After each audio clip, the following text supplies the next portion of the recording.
ನಿನ್ನೆ ಕೂಡ ಸಾಕಷ್ಟು ವಿಚಾರಗಳನ್ನ ನಾವು ಹೇಳಿದ್ವಿ. ಸೊ ಇವತ್ತು ಇವರೆಲ್ಲರೂ ಕೂಡ ಕೋಟಿ ಕುಬೇರರು. ಇನ್ನು ಮುಂದಿನ ಸುದ್ದಿಯತ್ತ ಗಮನ ಹರಿಸ್ತಾ ಹೋಗೋಣ. ರಾಜ್ಯ ರಾಜಕಾರಣದಲ್ಲಿ ಬಹಳ ಕುತೂಹಲ ಮೂಡಿಸಿದಂತಹ ಹಾಸನದ ಜೆಡಿಎಸ್ನಲ್ಲಿ ಇವತ್ತು ಒಗ್ಗಟ್ಟಿನ ಪ್ರದರ್ಶನ ಆಯಿತು. ಆಶ್ಚರ್ಯ ಎಂಬಂತೆ ಜೆಡಿಎಸ್ನ ಅಭ್ಯರ್ಥಿ ಸ್ವರೂಪ್ಗೆ ರೇವಣ್ಣ ಕುಟುಂಬ ಸಾಥ್ ಕೊಡ್ತು. ಸ್ವರೂಪ್ ನನ್ನ ಮಗ ಅನ್ನೋದರ ಮೂಲಕ ಭವಾನಿ ರೇವಣ್ಣ ಅವರು ವಿರೋಧ ಪಕ್ಷಗಳಿಗೆ ಟಾಂಗ್ ಕೊಟ್ಟಿದ್ದಾರೆ. ಹಾಸನ ಜೆಡಿಎಸ್ನಲ್ಲಿ ಒಗ್ಗಟ್ಟು ಪ್ರದರ್ಶನ. ಸ್ವರೂಪ್ಗೆ ಸಿಕ್ತು ಭವಾನಿ ರೇವಣ್ಣ ಆಶೀರ್ವಾದ.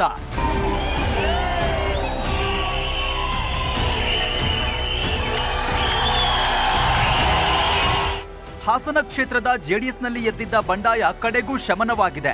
ಜೆಡಿಎಸ್ ಅಧಿಕೃತ ಅಭ್ಯರ್ಥಿ ಸ್ವರೂಪ್ಗೆ ಭವಾನಿ ರೇವಣ್ಣ ಹಾಗೂ ಎಚ್ಡಿ ರೇವಣ್ಣ ಬೆಂಬಲ ಕೊಟ್ಟಿದ್ದಾರೆ.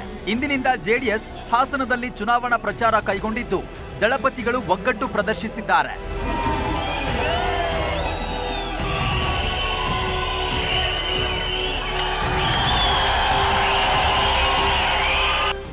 ಜೆಡಿಎಸ್ ಚುನಾವಣಾ ಪ್ರಚಾರ ಕಾರ್ಯಕ್ರಮದಲ್ಲಿ ಇವತ್ತು ಭವಾನಿ ರೇವಣ್ಣ ಅಭ್ಯರ್ಥಿ ಸ್ವರೂಪ್ನನ್ನ ಪಕ್ಕದಲ್ಲೇ ನಿಲ್ಲಿಸಿಕೊಂಡು ಭಾಷಣ ಮಾಡಿದ್ದಾರೆ.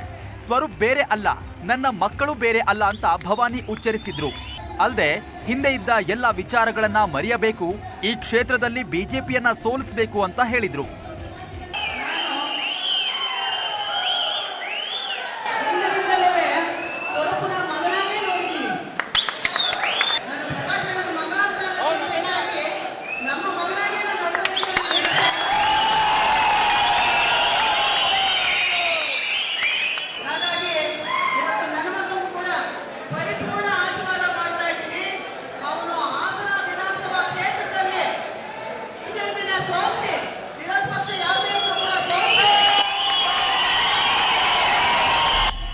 ಇನ್ನು ಕ್ಷೇತ್ರದಲ್ಲಿ ಸ್ವರೂಪ್ ಗೆದ್ದೇ ಗೆಲ್ತಾನೆ ಅಂತ ಹೇಳಿದ ಭವಾನಿ ರೇವಣ್ಣ ಬಳಿಕ ಸ್ವರೂಪ್ ಕೈ ಹಿಡಿದು ಮೇಲಕ್ಕೆತ್ತಿದ್ರು. ಇದೇ ವೇಳೆ ಭವಾನಿ ರೇವಣ್ಣ ಕಾಲಿಗೆ ಬಿದ್ದು ಸ್ವರೂಪ್ ಆಶೀರ್ವಾದವನ್ನ ಪಡೆದಿದ್ದಾರೆ.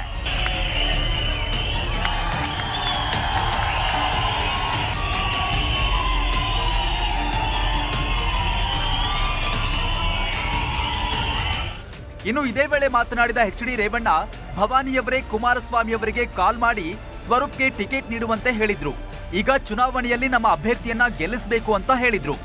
ಭವಾನಿಯವರು ಕುಮಾರಸ್ವಾಮಿಯವರಿಗೆ ದೇವೇಗೌಡರು ಇಬ್ಬರಿಗೂ ಅವರೇ ಕುಮಾರಸ್ವಾಮಿಯವರು ಭವಾನಿಯವ್ರ ಹತ್ರ ಮಾತಾಡಿ ಅವರು ರಿಕ್ವೆಸ್ಟ್ ಮಾಡಿದ ಮೇಲೆ ದೇವೇಗೌಡರ ಆರೋಗ್ಯ ದೃಷ್ಟಿಯಿಂದ ನಾನು ಈ ಸಾರಿ ಎಲೆಕ್ಷನ್ ನಿಲ್ಲಲ್ಲ, ಮುಂದಿನ ದಿನಗಳು ಒಳ್ಳೆ ದಿನ ಇದೆ ಅವರಿಗೆ. ಇವತ್ತು ಹಾಸನ ವಿಧಾನಸಭಾ ಕ್ಷೇತ್ರದಲ್ಲಿ ಕೋಮುವಾದಿಗಳ ಬಿಜೆಪಿ ಪಕ್ಷನ ಸೋಲಿಸಿ ಇವತ್ತು ನಮ್ಮ ಪಕ್ಷದ ಅಭ್ಯರ್ಥಿ ಸ್ವರೂಪ್ ಅವರು ಗೆಲ್ಸಕ್ಕೆ. ಇನ್ನು ಪ್ರಜ್ವಲ್ ರೇವಣ್ಣ ಮಾತನಾಡಿದ್ದು ರೇವಣ್ಣ ಫ್ಯಾಮಿಲಿ ಜೆಡಿಎಸ್ ಪಕ್ಷಕ್ಕೆ ನಿಷ್ಠರಾಗಿರ್ತೀವಿ ಅಂತಂದ್ರು. ಅಲ್ಲದೆ ಪ್ರೀತಮ್ ಗೌಡಗೂ ಕೂಡ ಸವಾಲೆಸ್ತರು.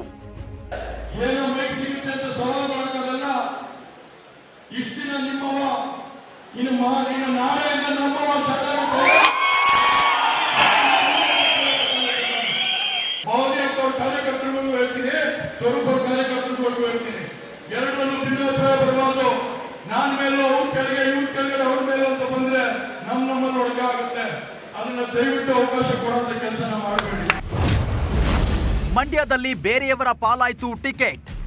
ಇನ್ನು ಮಂಡ್ಯದಲ್ಲಿ ಮೊದಲ ಪಟ್ಟಿಯಲ್ಲೇ ಹಾಲಿ ಶಾಸಕ ಎಂ ಶ್ರೀನಿವಾಸ್ಗೆ ಜೆಡಿಎಸ್ ಟಿಕೆಟ್ ಅನೌನ್ಸ್ ಆಗಿತ್ತು.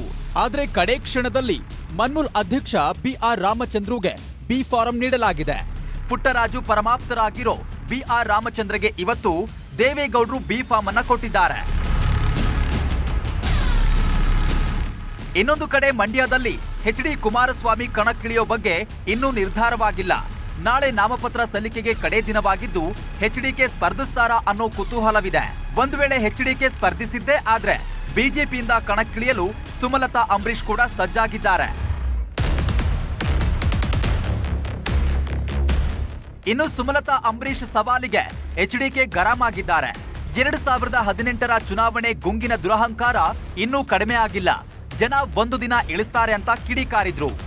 ಪಾಪ ಅವ್ರು ಯಾರೋ ಮಂಡ್ಯದಲ್ಲಿ ಚಾಲೆಂಜ್ ಮಾಡ್ಕೊಂಡು ಹೊರಟವ್ರೆ, ಬೆಳೆದು ಬಿಟ್ಟಿದ್ದಾರೆ. ಈಗ ದೇವೇಗೌಡರ ವಂಶದ ಒಬ್ಬ ಯುವಕನನ್ನು ಚುನಾವಣೆಯಲ್ಲಿ ಸೋಲಿಸಿ ಜನತಾಳದ ಕೋಟೆನ ಛಿದ್ರ ಮಾಡಿಬಿಟ್ಟಿದ್ದಾರೆ. ಆ ಒಂದು ದುರಹಂಕಾರ, ಆ ಒಂದು ಅವರಿಗೆ ಇನ್ನೂ ಆ ಚುನಾವಣೆ 19ರ ಗುಂಗು ಇನ್ನೂ ಇಳಿದಿಲ್ಲ ಅಂತ ಕಾಣುತ್ತೆ. ಜನ ಒಂದು ದಿವಸ ಇಳಿಸ್ತಾರೆ, ಅದೇನು ಯಾರಿಗೂ ಏನು ಶಾಶ್ವತವಲ್ಲ. ಒಟ್ಟಿನಲ್ಲಿ ಹಾಸನ ಜೆಡಿಎಸ್ನಲ್ಲಿ ಎದ್ದಿದ್ದ ಬಂಡಾಯ ಶಮನವಾಗಿದೆ. ನಾಳೆಯೇ ಸ್ವರೂಪ್ ಎಚ್ಡಿಕೆ ಸಮ್ಮುಖದಲ್ಲಿ ಬೃಹತ್ ರ್ಯಾಲಿಯಲ್ಲಿ ಬಂದು ಇನ್ನೊಂದು ಬಾರಿ ನಾಮಪತ್ರವನ್ನ ಸಲ್ಲಿಸಲಿದ್ದಾರೆ. ಇನ್ನೊಂದು ಕಡೆ ಮಂಡ್ಯ ಅಖಾಡ ಇನ್ನಷ್ಟು ಕುತೂಹಲದಿಂದ ಕೂಡಿದೆ. Bureau report, news 18.